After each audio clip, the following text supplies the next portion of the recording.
Mañanas en Libertad.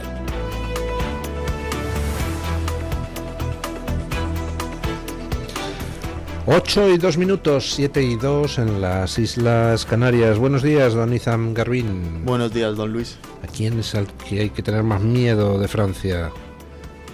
Pues yo te diría que, hombre, Mbappé y Olise... A ver, de la delantera cualquiera. Pero bueno.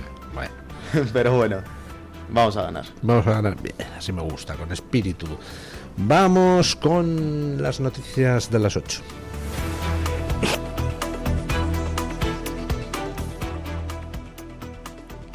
Los investigadores de la Unidad de Delincuencia Económica y Fiscal han localizado en Reino Unido y Sudáfrica el rastro del dinero que presuntamente se utilizó para pagar comisiones en los contratos de material sanitario adjudicado por el gobierno de Canarias durante la pandemia.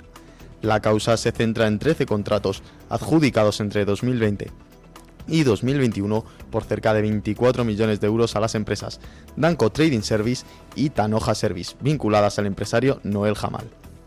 Entre los investigados figura también el entonces director del Servicio Canario de Salud, Conrado Domínguez, además de otros cargos y empresarios. Los agentes investigan si parte del dinero público terminó en sociedades interpuestas y cuentas bancarias en el extranjero para pagar presuntas comisiones. También analizan posibles sobreprecios, desvíos de fondos y si los servicios contratados se prestaron realmente. Bueno, parece que aumentan las posibilidades de que a lo mejor, presuntamente, quizá, veamos la imputación dentro de no mucho de Ángel Víctor Torres. ¿Y por qué digo esto si no lo hemos mencionado en la noticia? Hombre, pues porque él era el que mandaba en la comunidad autónoma canaria en ese momento. Y uno de sus altos cargos está imputado en esta trama. Una serie de contratos de mascarillas donde podría haber habido un desvío de más de 20 millones de euros que habrían viajado a cuentas en el extranjero y que posiblemente esas cuentas habrían servido para luego pagar comisiones. Recordemos que en el caso de Canarias hubo incluso contratos de mascarillas que se firmaron, se pagaron y luego no aparecieron las mascarillas. Por eso decíamos en la noticia, ¿qué medio la trae hoy esta noticia, don Izam? Era The Objective, si no recuerdo mal. The Objective. Por eso en la noticia The Objective informa de que se está investigando también esa parte, es decir, si el material en alguno de los contratos no fue recibido, que vamos, eso no hace falta investigar mucho, es que en alguno de los contratos las mascarillas no llegaron a aparecer, a pesar de que se pagaron.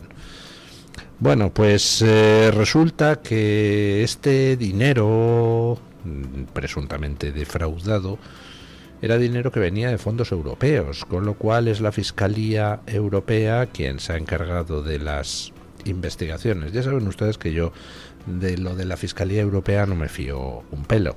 No me fío un pelo porque la Fiscalía Europea es una mandanga, no existe. Lo que existe es una serie de fiscalías nacionales en cada país que actúan cuando parece que hay fondos europeos implicados en una malversación, pero ¿quién nombra esas fiscalías nacionales?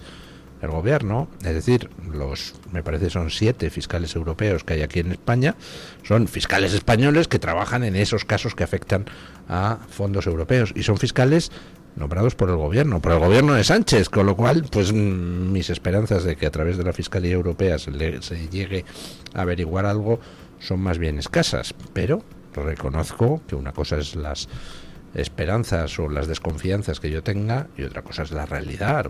Resulta que uno o más, o quizá todos, esos fiscales, entre comillas, europeos, pues son excelentes profesionales que no se van a dejar mediatizar por aquel que les nombró.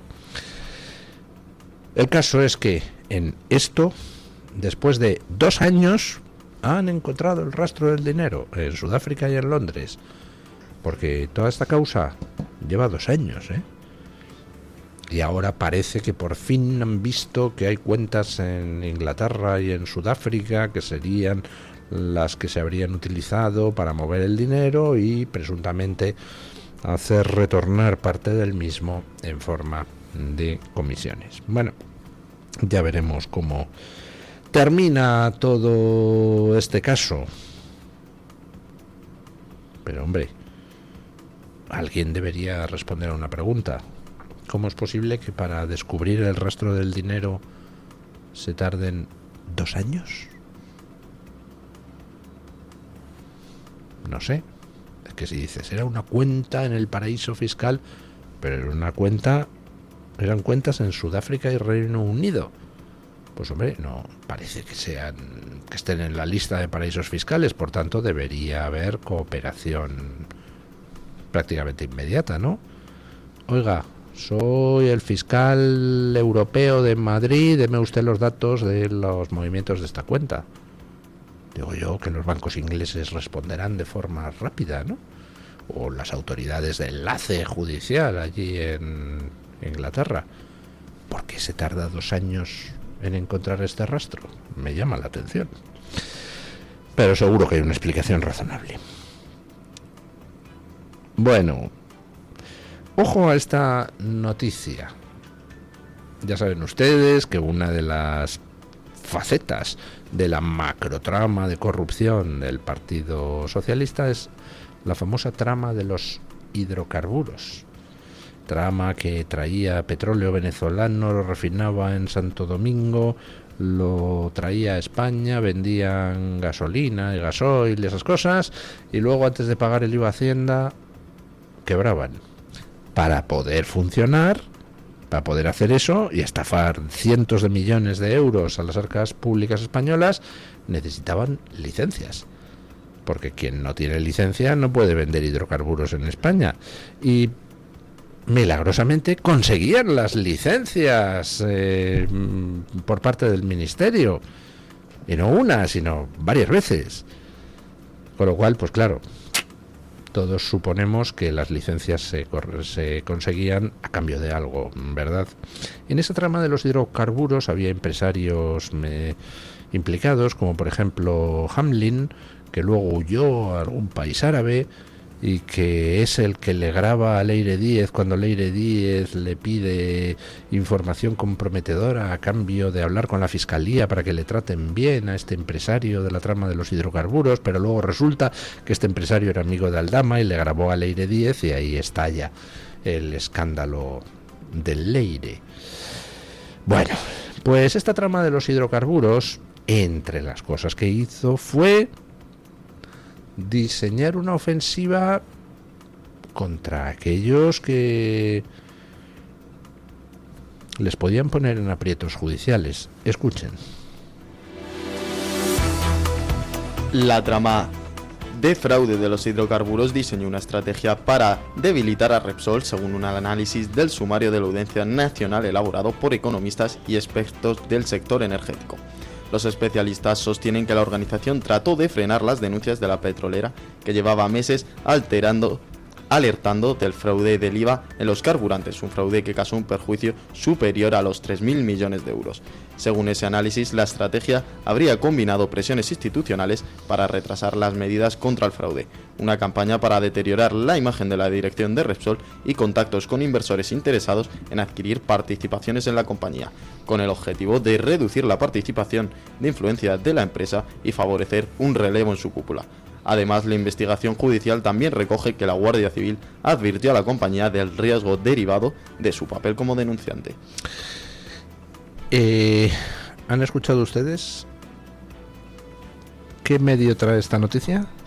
El Español. El Español. ¿Han escuchado ustedes la noticia? ¿3.000 millones de euros defraudados? ¡3.000! Oiga, vivimos en un mundo donde contratar a un sicario para matar a alguien en algunos sitios es baratísimo. 300 eurillos. ¿Qué no haría alguien por 3.000 millones? Resulta que la trama se encontró con que Repsol empezó a presentar denuncias. Claro, Repsol veía que aquí aparecían de la nada empresillas que empezaban a vender hidrocarburos y luego cerraban, dejaban a deber el IVA a Hacienda, y luego volvía a aparecer otra empresilla a la que también le daban licencia, sorprendentemente, o no tanto, otra empresilla controlada por los mismos, que volvía a hacer lo mismo, volvía a decretar quiebra y estafaban el IVA a Hacienda, y así pues acumularon 3.000 millones de euros. Está bien, ¿eh? Esta trama, al ver que Repsol estaba presentando denuncias, entonces inicia una campaña para tratar de contrarrestar aquello. Y han oído ustedes bien la noticia. Esa campaña incluía varias cosas, pues intentos de erosionar la imagen de la cúpula de Repsol, intentos para la presión institucional, ojo a eso, para que desde las instituciones alguien presionara a Repsol para que dejara de tocar las narices, y también intentos de influir sobre inversores que pudieran estar interesados en participar en Repsol. Ojo, esto no se hace por 4 pringaos, ¿eh? Si tú pones en marcha una campaña de presión institucional, es que tienes anclaje en las instituciones. Yo no puedo poner en marcha una campaña de presión institucional contra don David Cantarero, nuestro técnico ahí en el estudio. ¿Por qué? Pues yo no estoy en las instituciones, ni tengo anclaje en ellas. Yo no tengo manera de decirle a alguien, oye, presiona a David Cantarero para... Con lo cual, ¿qué anclaje tenía la trama de los hidrocarburos en las instituciones? Recordemos que toda esta trama de los hidrocarburos está relacionada con lo que Aldama está declarando en la causa sobre financiación ilegal del Partido Socialista, lo del famoso sobre de Delci, los cupos de petróleo venezolano que habrían servido para financiar al PSOE. Venía por ahí el anclaje institucional. Esta trama de los hidrocarburos tenía la capacidad de coger el teléfono y que alguien en la administración, alguien del PSOE, pues se pusiera las pilas para presionar a Repsol para que retirara las denuncias. Pues se pone muy interesante el asunto. Se lo he dicho a ustedes antes al comentar las encuestas electorales. Estamos al principio. Lo que ha salido a la luz de todas las distintas vertientes de la macrocorrupción socialista es el chocolate el loro. Lo que queda por salir es mucho mayor. Y ojo a cuando empiecen a encontrarse los enlaces con el tema de la financiación de proyectos internacionales, a ECID y todas esas cosas. Porque aquí no hay corrupciones separadas, aquí es todo una única maraña de corrupción. Y ojo también a cuando salgan los enganches con el tema migratorio. Bueno, antes les he comentado que en esa trama de los hidrocarburos, pues uno de los empresarios que aparecen implicados, al menos en una de las partes, era un empresario llamado Hamlin, que luego huyó de la justicia y que Leire Díez pues le ofreció en una reunión que el empresario grabó y luego difundió, le ofreció pues un trato de favor para resolverle sus problemas a cambio de información comprometedora contra la UCO, etcétera, etcétera, etcétera. Hamlin le grabó a Leire y esa filtración fue en cierto modo lo que hizo explotar el caso Leire inicialmente. Pero es que no era el único que grababa a Leire. Todos grababan a Leire. Escuchen. El empresario Joaquín Parra ha puesto a disposición de la Fiscalía y del juez de la Audiencia Nacional Santiago Pedraz varios audios de sus reuniones con Leire Díez. Parra asegura que Díez se presentó como una enviada del gobierno y sostiene que aún dispone de más información que aportar a la investigación si se le requiere. El empresario declaró como testigo que fue Leire Díez quien contactó con él en busca de información sobre la jueza Beatriz Viedma, instructora de la causa contra David Sánchez, hermano del presidente del gobierno. Según Parra, la exdirigente le prometió interceder ante 2 fiscales para ayudarle en sus problemas judiciales, aunque afirma que nunca recibió ese apoyo. La Guardia Civil considera que las grabaciones pueden aclarar el grado de vinculación de Díez con el gobierno y si el PSOE conocía o respaldaba sus actuaciones. Bueno, pues el problema de Leire es que parece, pues eso, la espía de Mortadelo y Filemón. Todos la grababan a ella. Resulta que ella se ponía en contacto con gente que tenía problemas con la justicia y les ofrecía cosas. Claro, esta gente que tiene problemas con la justicia, pues hombre, aunque solo sea por precaución, pues lo normal es que grabe las conversaciones, por lo que pueda pasar. Dice, no sea que me vayan a meter en otro lío, no sea que me prometan cosas que luego no cumplan, etcétera, etcétera, etcétera. Y resulta que un empresario que tenía problemas con la justicia, allí en Extremadura, Leire Díez va y le ofrece, pues hombre, pues solventarle sus problemas. E incluso me parece que es el mismo empresario al que le dice que, oye, pues si estás buscando, si quieres que te den no sé qué negocio que estaba detrás del empresario en no sé dónde, di que vas de esa parte de Santos Cerdán. Me parece que es el mismo, pero hay tantos casos ahora con el PSOE que a lo mejor me estoy equivocando. Pero bueno, ciñéndonos a la noticia, contacta con un empresario que tiene problemas con la justicia y le ofrece arreglar los problemas con la justicia del empresario a cambio de que le dé información para volcar basura sobre la juez que lleva el caso del hermanísimo. Y el empresario le grabó todo y ahora lo ha puesto a disposición de la justicia y dice que tiene todavía más información.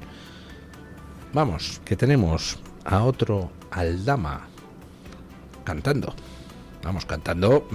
lo que le ofrecieron. Él no participó en aquello de buscar información basura contra la juez Viedma, simplemente grabó cómo se lo ofrecían. Lo de Leire, el panorama judicial es aterrador, salvo que llegue a un acuerdo con la Fiscalía para cantar de plano y hablar de sus jefes, porque es lo único que tiene para ofrecer. Salvo que haga eso, le esperan muchos años en la cárcel, pero muchos, porque estamos hablando de delitos de una gravedad extraordinaria. Estamos hablando de intentos de extorsión a jueces, a fiscales, a miembros de las fuerzas y cuerpos de seguridad del Estado. Vamos, lo que le ha caído a Ábalos me parece que se va a quedar pequeño comparado con lo de Leire. Lo de Ábalos era trinque, puro y duro. Aquí ya hablamos de delitos más graves, bastante más mafiosos. Bueno, pues Leire lo tiene crudo porque no es la palabra suya contra la de otros. Es su palabra contra las grabaciones que le hicieron. Está absolutamente pillada. Bueno, otra noticia que ya no sé ni cómo calificar. ¿Recuerdan ustedes Traxa? Esa empresa donde colocaron a Jessica. A Jessica para cobrar sin trabajar. Jessica, la amiga de Ábalos. Bueno, pues en Traxa han debido colocar a todo el mundo al que le quisieran pues, dar un dinerillo bajo manga, bien por razones sentimentales, caso de Jessica, bien por razones de premiar a alguien, bien por razones de tenerle callado, bien por razones de compensarle porque ha tenido que dejar otras cosas. Escuchen a quién colocó el gobierno en Traxa, esa empresa donde estaba Jessica. El gobierno contrató en la empresa pública Traxa a la concejala socialista Rocío López, investigada por un presunto fraude en el voto por correo en Albaida del Aljarafe, Sevilla. La edil trabajó como asistente técnica en la gestión de subvenciones financiadas con fondos del 0,7% del IRPF mientras avanzaba la investigación judicial. La causa investiga un supuesto amaño del voto por correo a favor del PSOE. Según esta investigación, Rocío López habría participado en la tramitación irregular de solicitudes y una de ellas fue enviada a su domicilio particular. La Fiscalía solicitó su imputación y peritos caligráficos analizan si su letra aparece en varios de los documentos bajo sospecha. La investigación también apunta a un posible sistema de captación de votos vulnerables a cambio de empleos temporales y estudia si este mismo patrón se repitió en otras provincias españolas.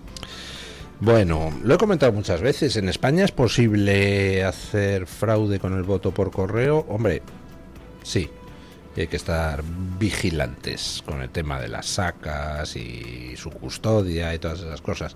Uno de los fraudes más típicos pues es directamente la compra de votos, que fue lo que presuntamente hizo el PSOE en Albaida del Aljarafe. Comprar votos. Eres un drogadicto o un mendigo, no tienes dónde caerte muerto, pues oye, yo te compro tu voto por tanto, o te doy a cambio de tu voto pues un puestecillo en no sé dónde. ¿Cuál es el problema que tiene ese tipo de esquema? Pues que comprar un voto es sencillo. Si yo le digo a mi vecino, oye, te compro tu voto por 100 pavos, y mi vecino me lo vende, pues no nos vamos a enterar más que mi vecino y yo. Pero hay una posibilidad de que el vecino pues se le escape el asunto hablando con alguien, ¿verdad? Pero claro, ¿qué hago con un voto que compre? Pues nada, porque un voto, la probabilidad de que haga variar algo es ínfima. Necesito comprar muchos votos. Y claro, a medida que voy comprando votos, pues entonces ya no es una persona la que se puede ir de la lengua. Es que ya empiezan a ser 10, 100, 1000, 10.000. La probabilidad de que si compras 10.000 votos, alguno de los comprados se vaya de la lengua, pues es prácticamente del 100%. Que es, por ejemplo, pues lo que pasó en Melilla. A Coalición por Melilla se le pilló en pleno trinque de votos en mitad de la campaña electoral. ¿Por qué? Pues porque habían intentado comprar tantos para poder influir en las elecciones que forzosamente alguno se fue de la lengua.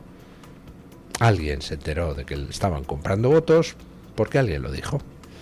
Y entonces, claro, se les vino abajo el tema. En Albaida del Aljarafe, 3/4 de lo mismo. Intentaron comprar tantos que al final saltó la liebre. Por eso, esa parte concreta, lo de compra de votos, pues no me preocupa demasiado. Se pueden intentar comprar votos, pero la probabilidad de que te pillen es muy alta. Y tanto más cuantos más compres. Y en este caso concreto, pues ¿qué pasó con esta concejala del PSOE amañada por investigar votos? Investigada por amañar votos. Pues que la colocaron en Traxa, como a Jessica. Con lo cual la pregunta es, ¿cuánta más gente está colocada en Traxa? O en Ineco, o en ambas. ¿A cuántos tíos que han tenido que quitar de otro lado les han metido ahí? ¿A cuántas amantes, cuñados, amigos, hijos, padres, sobrinos, nietos, tío, abuelos han colocado en Traxa con nuestro dinero? Sería curioso hacer una lista de todos los contratados en los últimos 5 años en Traxa, ¿no? A ver cuántos de ellos no son algo de alguien del PSOE. A lo mejor nos encontramos con que ninguno de los contratados deja de tener relación con alguien del Partido Socialista Obrero Español, esa inmensa mafia de chorizos. Bueno, vamos con don Williams Perdomo para que nos cuente qué trae hoy Voz Media en portada. Buenos días, don Williams. Buenos días, amigos de Mañanas en Libertad. En Voz seguimos informando sobre las noticias más importantes de Estados Unidos y el mundo. En esta oportunidad encontrarán que el senador estadounidense Lindsey Graham, aliado del presidente Donald Trump, murió a los 71 años tras una enfermedad breve y repentina, según un comunicado publicado en su cuenta oficial de X. El presidente Donald Trump rindió un homenaje al senador en una publicación en su red social Truth Social. Entre tanto, mientras millones de estadounidenses enfrentan un incremento sostenido en sus facturas de electricidad, un nuevo informe sostiene que los estados demócratas, que han impulsado metas de electricidad libre de carbono y políticas agresivas de transición energética, concentran en su mayoría las tarifas eléctricas más elevadas del país. El estudio analiza los datos de la Administración de Información Energética de Estados Unidos correspondientes a enero-agosto de 2025 y concluye que el 86% de los estados continentales con tarifas eléctricas superiores al promedio nacional votaron por el Partido Demócrata en las elecciones presidenciales de 2020 y 2024. Estas y otras noticias las pueden ampliar en nuestra página web voz.us y nuestras redes sociales. Muchas gracias, Don Williams, y nos vamos ahora con la información meteorológica.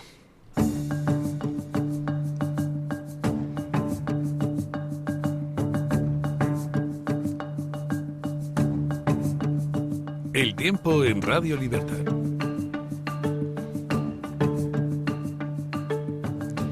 Este lunes continuará el tiempo estable en la mayor parte de España, con cielos despejados o poco nubosos. Solo Galicia, Asturias y otras zonas del norte tendrán más nubosidad. Por la tarde podrán formarse tormentas en Galicia y Asturias, aunque las más intensas se esperan en el Valle del Ebro y el Pirineo Occidental, donde podrían ser localmente fuertes e ir acompañadas de granizo. Además, habrá calima en el este peninsular y Baleares. Las temperaturas seguirán siendo altas. Madrid alcanzará los 34 grados, Barcelona los 31 y ciudades como Zaragoza, Valencia, Murcia, Córdoba y Sevilla volverán a situarse entre los 36 y los 38 grados. Mallorca también podrá alcanzar los 38 y en Canarias continuarán los alisios con intervalos nubosos en el norte de las islas y cielos más despejados en el sur. Además, seguirán las noches tropicales en buena parte del Mediterráneo y del nordeste peninsular con mínimas que no bajarán de los 20 grados.